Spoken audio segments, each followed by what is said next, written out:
We turn our sights right back to the U.S., specifically the crippling and history-making drought we're in the midst of. And the news that came out just today, a new and official U.S. government measure of just how bad it is and how much it's going to impact all of us. So we begin tonight with our Chief Environmental Affairs correspondent, Ann Thompson. This is America, land of the dry. Reservoirs evaporating, rivers barely moving, farmland cracked and parched by a persistent, stubborn drought. Today, the U.S. Department of Agriculture reports almost half of all the nation's counties have been declared disasters because of this year's drought.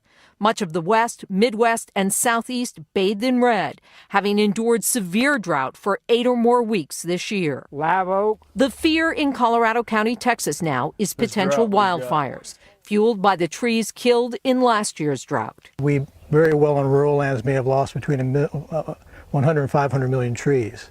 It's been so hot in Minnesota, even its famous lakes provide little relief. We had temperatures probably pushing 90 degrees at some of our shallow lakes, causing fish kills in at least 25 lakes.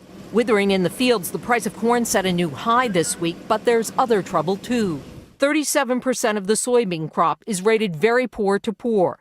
66% of the nation's hayfields are in drought, so is 73% of the cattle land. This could be the new normal in the United States. And so we need to plan ahead because we know, and the science tells us, that under a changing climate, droughts will be more frequent and more intense across the United States. The NRDC says 60% of the states have no such plans. Tomorrow, the government will issue its weekly drought monitor, detailing the extent of a crisis that could stretch into fall. A crisis that's expected to impact food prices and family budgets as much of the nation remains stuck in a very dry place. Ann Thompson, NBC News, New York.